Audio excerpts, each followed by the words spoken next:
Sometimes you have to leave in order to find yourself. This is Black Women Leaving America.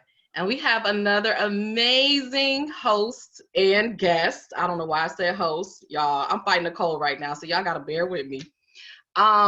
Stephanie Perry, and I'm really excited to hear about her story. Y'all are going to love this. So you probably going to want to take notes and get all this goodness because she has some really interesting tips for us, you all. But she actually quit her job as a hospital pharmacy technician so she could travel the world on her savings. So check this. She visited 12 countries in 12 months with $1,200 a month. So she likes the number 12.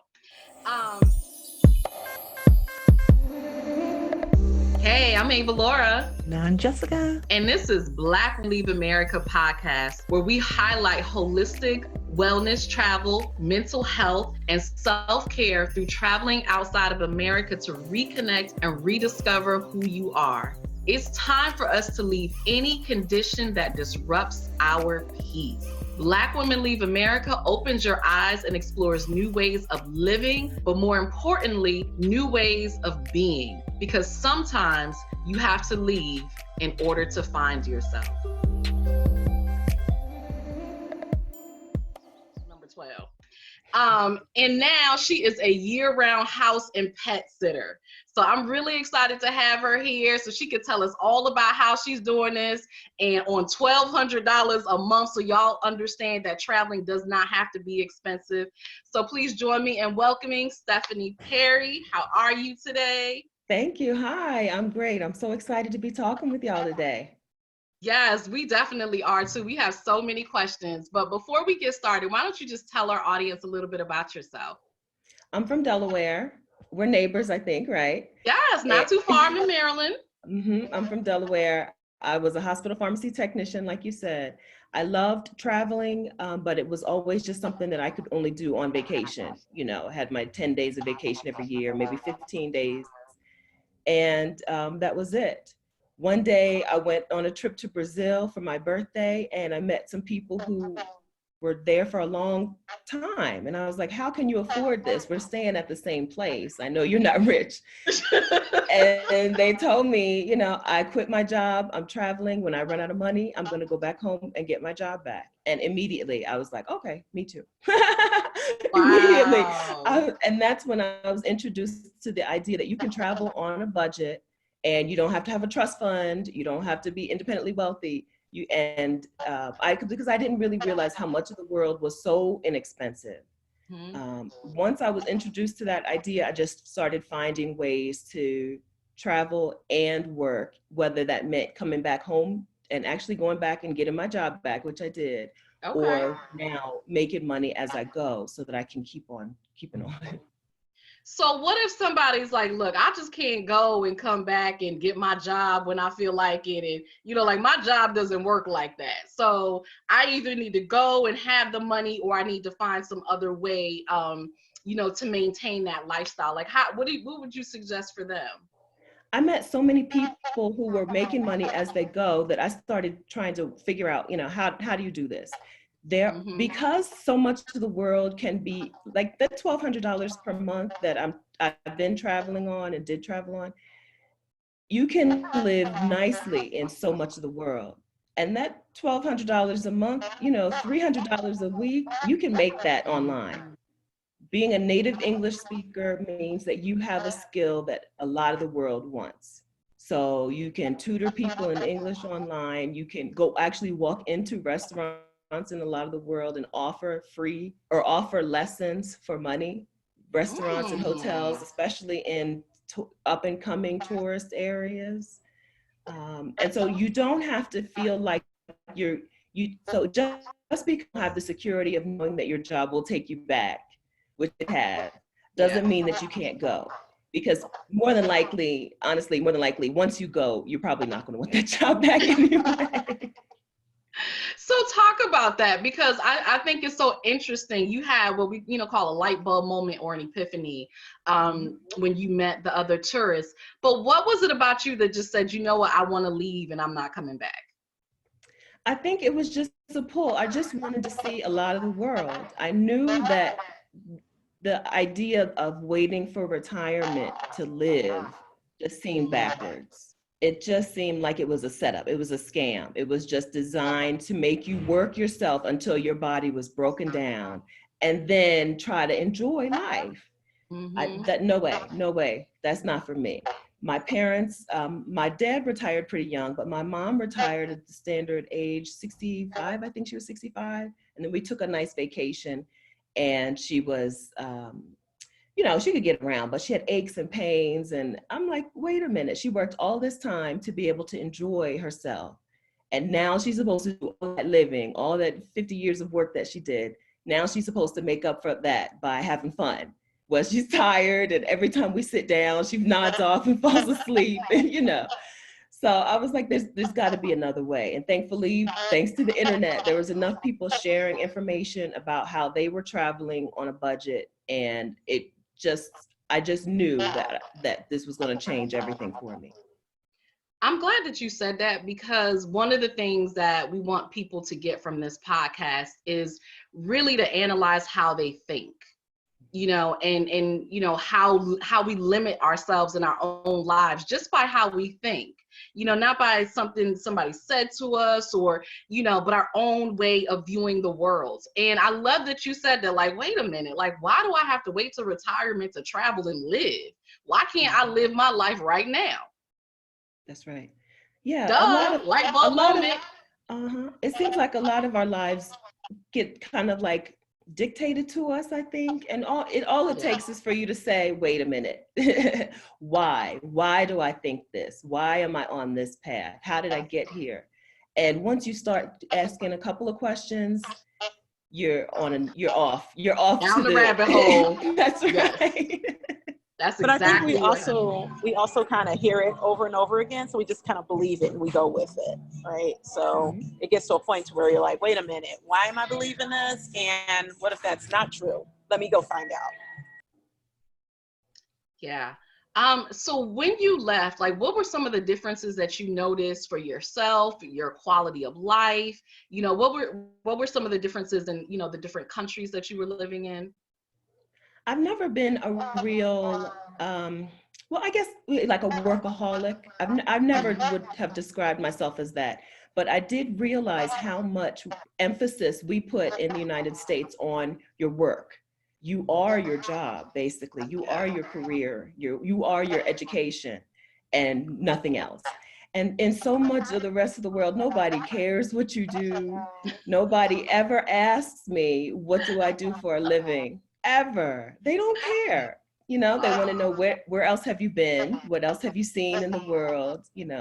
Sometimes they even ask me about what am I reading? Like strangers ask me about any good books, but not how do you contribute to the economy, which is basically the number one question people ask you in the United States. So so even though I wasn't a real like workaholic, I still saw how the hard work, hustle culture, right? The idea that your own value is what you contribute economically. You're not valuable as a person. I saw that and I said, no, no, that's like I reject that. There's something that you see so much in the United States and coming and going. Every time I come back, it just strikes me like, we're only told, especially as Black women, we're told that our value is what we earn. And if you have free time, you need to go to school so you can earn more. Yep. And if you have any time to yourself, you're not doing it right, because Black women are treated like workhorses, I guess. I hate to say it, but I don't feel, but we're treated like our job is to have a job. Our job is to work until or we're give, no more good, or have babies, or cater to a man, which is all work. I mean, Rihanna made a whole song about it. Work. Yeah, so yeah. That's right. But no, I just love how you over here just rejecting everything. She's like, no, I reject that. Like, that's about to be my saying for 2020. I reject that. Okay. Yes, ma'am. Yes, ma'am. Serious. I'm so serious. I mean it too. You can see how I said it. I mean it. I reject that. We totally believe you. We do not second guess at all. So what are some of the things that you learned about yourself? I think the most striking thing is I learned how much I trust other people. I talked to a woman I have a YouTube channel. I talked to her on my channel not too long ago, and she was saying how she felt when she traveled, that she was a different person, like, you know. And I think that I've seen that I kind of put on a personality that isn't really me, you know, when I'm out and about. And so I learned how much I trust other people. I've had people stop what they were doing and help me for no good reason out of the kindness of their heart. And I've accepted it, right? Instead of saying no, which would be my normal reflex. Yes. Like, don't help me, don't even talk to me. You're a stranger, I don't know you. Instead, I've been so open to other people, and that's been wonderful, because that's when the good comes in, the light comes in. Absolutely. From being open to other people. I've also learned that I don't mind making a mistake and trying something and getting lost and messing up. That's been fun. It's been fun because some of those mistakes. So not here. Listen, you try to get lost and make mistakes here, there are repercussions. There's all there's all kind of problems associated with it. But yeah, you get to just try. You get to just try stuff and see what happens. Some of it's just a good story, you know. So sometimes you just end up with a good story. So yeah, I've learned to be more open to I've learned that I am more open to other people than I thought I was. And I learned that I am real good at trying things. And I didn't think I was. I always thought I'm not doing that. I used to say that exact sentence all the time. My mom would say, she'd be like, let's do whatever. I'm not doing that. Wow.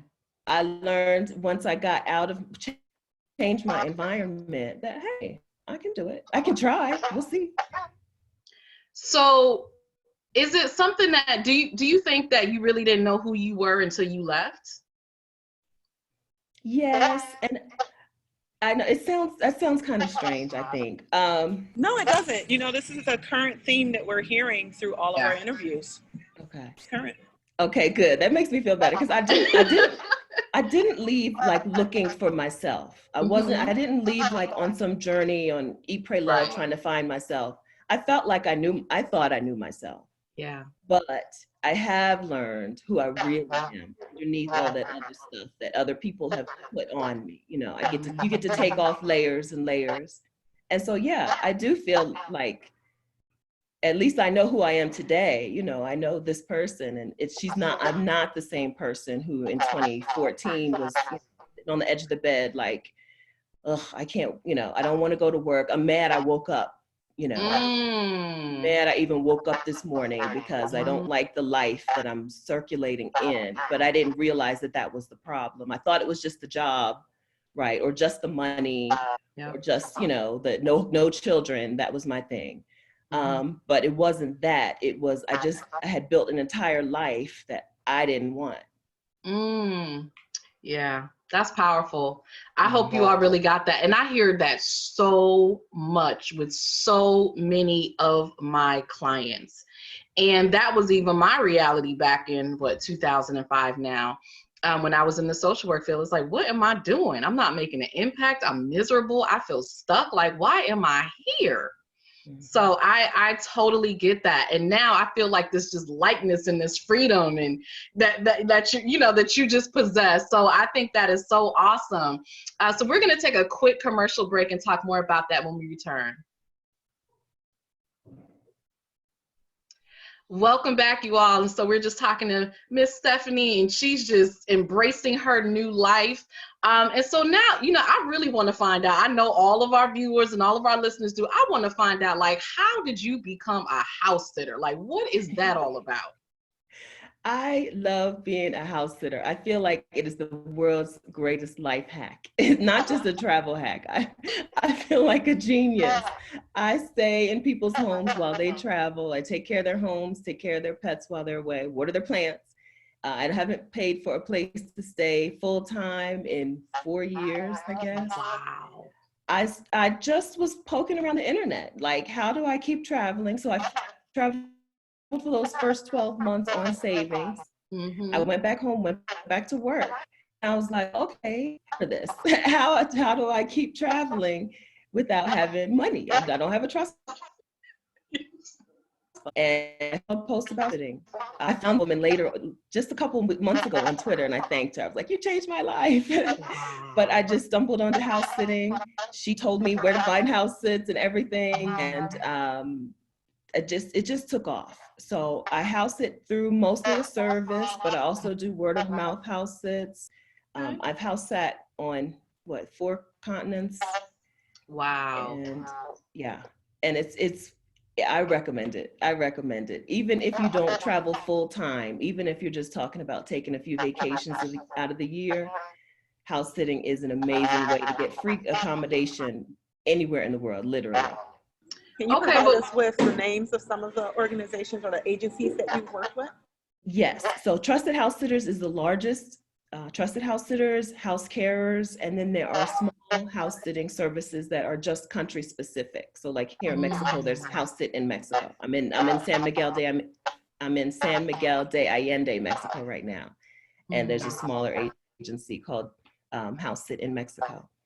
But even if you don't house sit through a service, it's the kind of business where you can get word of mouth. If you can get in with a local community of retirees or expats, it's a fantastic way to see the world.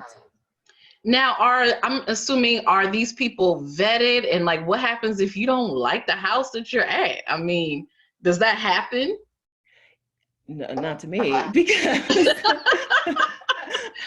I take house sits where the people have great reviews already, or if it's through word of mouth, I even go beforehand and visit the house if I'm in town, because I get to focus on certain areas. You know, I get to stay in certain towns and house sit around town for months at a time. I can go and visit the house beforehand. But if you can't do that, just definitely rely on reviews. It's just like anything else. It's like booking a hotel or anything else.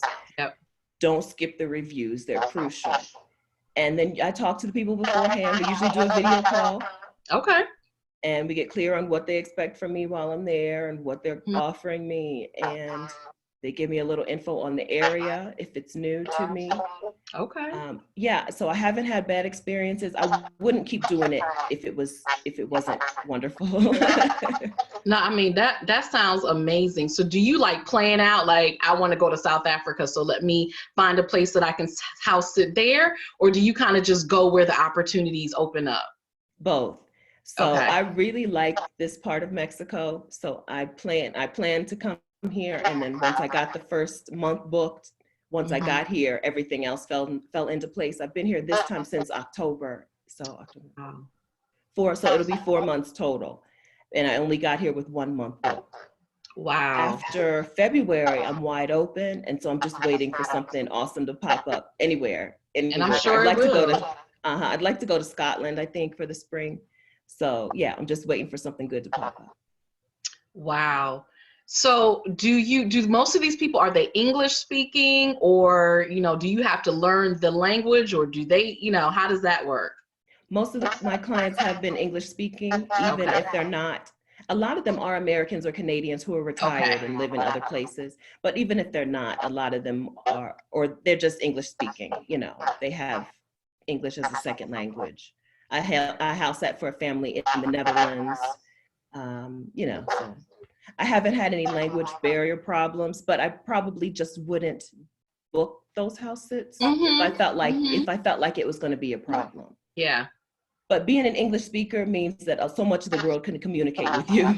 That's true. Yeah, a surprising amount of the world can communicate with you. Is I'm glad we're not I'm not speaking some small obscure language where I don't know, so much of the world can just start talking, so it's much easier for us. Have you learned any other languages? Like you said, you love that area of Mexico. So have you learned Spanish at all? Or you just like, nah, I'm good? I have all my Spanish I speak like a 3-year-old, I think. I know all the food. I know some verbs, but I cannot conjugate a verb. I don't know verb tenses. Everything is, instead of I went to the store, I just say I go to the store yesterday. You know, like, maybe a 2-year-old. 3 is probably a little generous. I speak a little Spanish. When I went to Thailand, I tried using the app. I don't know, that app that helps you with. Yeah, you can, I know what you're talking about because I had to speak to my contractor who speaks Spanish. And so we're translating between Spanish and English. Okay. So in Thailand, I picked up a few words of Thai before I went to Thailand, and people were so appreciative of that. If you know, good morning, thank you. Delicious is a word I always recommend you learn in any language, because if you compliment people in a restaurant, they might give you free dessert. That's a great tip. But other than that, I don't speak any other languages. It's just been so much easier because I speak English. I love it. I love it. So you don't need money and you don't need to speak another language. That's right. That's right. Those are some things that people think are barriers. Yes. But they're not. I love it. I love it. So what has been your favorite place? Because you've been to a lot of places. So what's your favorite? Mexico is, because Mexico's our neighbor, people don't think of it as, you know, exotic or awesome, but it's amazing. It's inexpensive. They have great weather. I'm in a town now where it rarely gets above 80 in the 85. And at night, even though it's wintertime now, it's still in the 50s. Good food. I'll mention that like 8 or 10 times. I love Mexican food, so I'm with you on that. Great food. People have been really welcoming and friendly. I've been to a lot of the world where I just get stared at all the time, especially, you know, I spent those 12 months in Southeast Asia, all over, you know, in Thailand, it's mostly other tourists, not necessarily Thai people, but they have a lot of Chinese tourists, and, you know, Thailand and Cambodia and Malaysia, you know, but here, I mean, it's not like they don't care that I'm here. They're happy. They're happy to see me, but nobody's staring. I don't have to worry about people sneaking up and touching me and, you know, trying to touch my hair and stuff. So I recommend Mexico. And I stayed here because I house sat here for 6 months last year. I stayed here for $3,000 for 6 months total because I didn't pay for a place to stay. So Mexico is at the top of my list. But I think Portugal is another place. Portugal is a place where I can see myself staying for a long time. Okay. Very similar to Mexico in that they have good weather, beautiful beaches, nice people. There are Black Portuguese people, so I don't stand out. That's true. The language isn't so hard to pick up on. If you can speak a little Spanish, you can probably figure out Portuguese. Okay. And again, good food, because they're on the coast. Good food, good seafood. I like how you think. Yeah. Like, food is important. If we got good food, I'm good. Priorities, yes. Wow, that's okay. So I gotta backtrack on that. Okay. You said $3,000, right? For 6 months? For 6 months. That's what it's like when you don't have to pay for a place to stay. My brain is trying to comprehend that. Like, I heard you, but I can't even comprehend how that's possible. So like, what are you paying for? Like, what is the $3,000? Food. I told you I'm gonna mention food at least 8 times. Getting from town to town. Okay, you know, so traveling. A little sightseeing, a little fun. And some shopping. I bought this down here, some shopping. And that's about it. When you don't have to pay for accommodation and utilities, and the world is opened up to you. You know what? I just thought about that. I don't know. Again, my brain is like, hold on a second. If you don't rent a place, you don't have no utilities, you don't have no Wi-Fi, you don't. Oh my goodness. I'm about to start house sitting, y'all. I'm telling you. I'm sold. I am sold. I'm not kidding when I tell you I feel like a genius. I really do. You are a genius. And I'm about to credit you. I'm like, look, Stephanie changed my life. Wow. Makes so much sense. It makes so much sense. I mean, yeah, wow. Okay, so, you know, Jessica's stuck at the Starbucks, so she's trying not to ask a bunch of questions today. So I'm gonna ask her favorite question. Okay. So what about dating?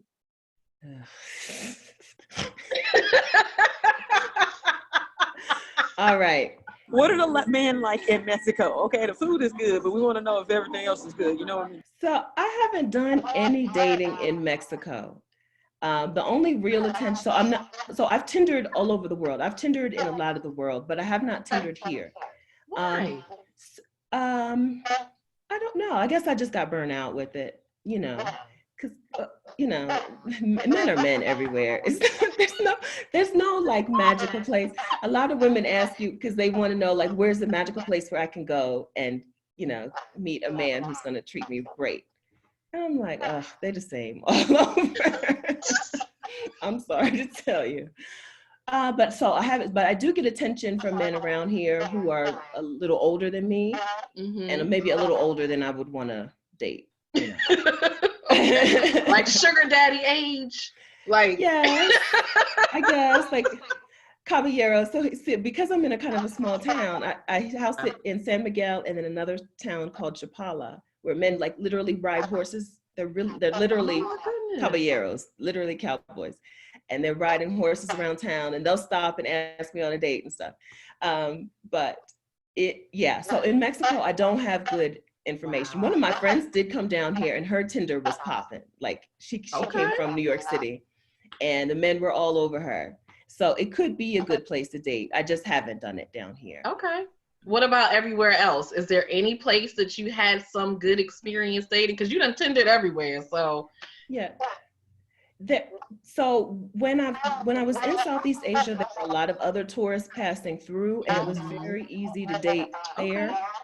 And a lot of like just people from all over, Canadians and Germans and whoever, So that was easy, but it's also a place where you're only going to be there for a few days or a few weeks. Yeah. And so, no pressure. And so people move a little faster. I can see that.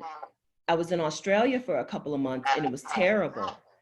The Australian men were not, I guess they just rely on women to do all the work. And they want you have to set up the date, arrange the date, schedule the date. I'm like, I'm not doing Do I have to pay too? Exactly, because that's the only reason I want a Tinder, because drinks in Australia are so expensive. Australia is just a crazy expensive place. All right, so I'm on Tinder to get free drinks. I love her. I can't even get you to agree on a date and time to go have drinks. So that was one of the places where I was like, forget it. I ended up with a bunch of pen pals in Australia. Okay, so no Australia for that purpose. Yeah, and then in South Africa, everyone is, I guess they assume that Black American women come to South Africa looking for love. And so it's immediate like, I love you, you're everything I've ever wanted. And so that's when I deleted Tinder off my phone. That's when you got burned out. That's when South Africa did it. I'm over it. Yes, South Africa did it. Yeah, it was just a total like weird upside down experience. Yeah. But you over here schooling us on literally how to like have a free time. If we, house sit, then you go on some dates that'll cover your food and your drinks. Like, what are you paying for? All you need is your hair products, and all we're doing is shopping. All right, that's right. That's it. That's right. Oh my goodness, y'all! The power of being a Black woman. I'm loving this. Yes. That is the life. I'm jealous. I'm like, I'm over here plotting. Like, as soon as we did, let me go to these websites and start looking what's available. Come on down. Wow, that is awesome. So do you recommend that other Black women leave America? Yes. Okay. With no hesitation, y'all. No hesitation. She didn't even think about my question. Not only are you going to feel less like you need to contribute something to be of value, you're going to feel more just internally valuable as a person when you no longer feel like you have to be attached to a job and attached to your, having a high income. Yeah. Right. That's very freeing. It's very freeing to be able to say, I want to create my own life and be able to actually do it. So yes, number one, the work thing, we've already talked about that. But I think another reason to leave the United States is you get to feel American privilege for the first time. You're not treated like an American in the United States unless you live in a place that I've never visited. But every place I've been, you don't get the full American privilege until you leave the United States. When they hear that US accent, all they think about is your American dollars. And then you get treated with that privilege that white people get all the time. It's a nice feeling. Sometimes I flex in it. Sometimes I'm like, yes, treat me differently. It's just a different. That is a great perspective. I was just telling my husband that when I buy things as though I am a white woman, and I expect that type of service.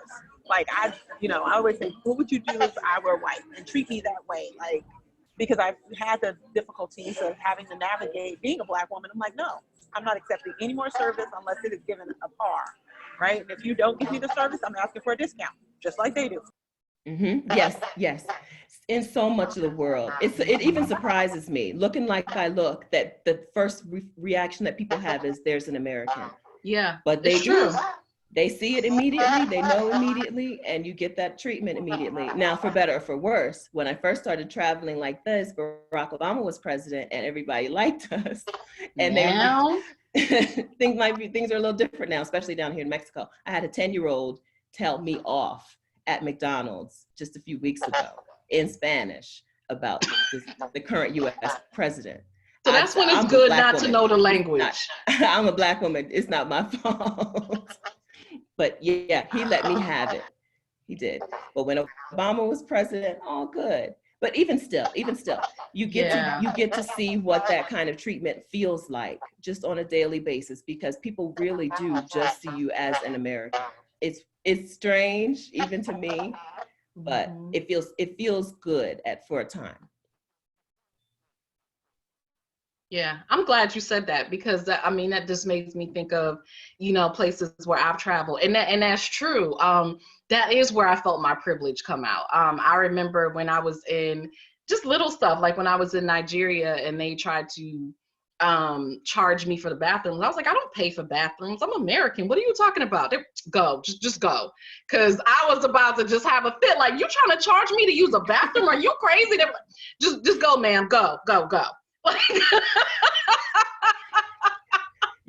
You're gonna ask to speak to the manager next. Right, exactly. I really was like, what are you talking about? Yeah, so that you're right. Like, it just automatically, and we don't even realize that, even as Black people, even though we don't get the white American privilege treatment, we don't realize how privileged we are as Americans until we leave and go somewhere else. Correct. Mm-hmm. So yeah, I'm glad that you said that. I think that is an excellent point. And yes, if you want to rock your American privilege, leave. It's true. Wow, that's awesome. I mean, this has been fascinating. Jessica, you have any other questions? Like, I feel like I want to go back to the house sitting, but I'm just waiting to get on the website and start looking. So no, Stephanie, please tell us where we can find you if you have any contact info. I heard you have a YouTube channel there, so if you could tell us a little bit about that and give us your contact info. My YouTube channel, we are kindred spirits, you two and I. My YouTube channel is helping Black women who are experiencing burnout take time off of work to travel. My YouTube channel is youtube.com/Stephanie Perry. I talk about taking a sabbatical. I talk about house sitting, how to get started house sitting. We're on the same mission. Yes. I want Black women to live their lives. Live, honey, live. And so that's it. So you can find me on YouTube there. I'm on Twitter, Facebook, and Instagram at Vicarious. My blog originally was a way for you to vacation vicariously through me. So I called it Vicarious. But I don't want you to anymore. I want you to actually go. So you can have find your own me experiences, right? Vicarious. Do it for yourself. See it for yourself. And before it's too late, whatever that means, before it's too late for you, while you still have the time on this earth, go see it. Go see it. I love that. Stephanie is like, live your best life right now. There is nothing stopping you. You don't need no money. You don't need the language. You don't need a plan. Just figure out where you're going to go to the website and leave. Yes, ma'am. I love it. I love it. And on that same accord, if you are one of our spirits out there and we just haven't met yet, if you have a story to share with us, go ahead and share your story by going to Black Women Leave America. We would love to have you on the podcast. Make sure you purchase our merch. We have it on wherever we are. I'm in Starbucks, but I still wear it. And let this be a lesson and a message to all of you, right? I'm in Starbucks doing this interview, and guess what? We're gonna get out there. We need to do what is on our hearts and make it happen, regardless of whatever barriers we're trying to put up. Like you said, to your point, Stephanie, the only thing that's stopping us is ourselves. So thank you so much for coming on the podcast. Thank you so much for having me.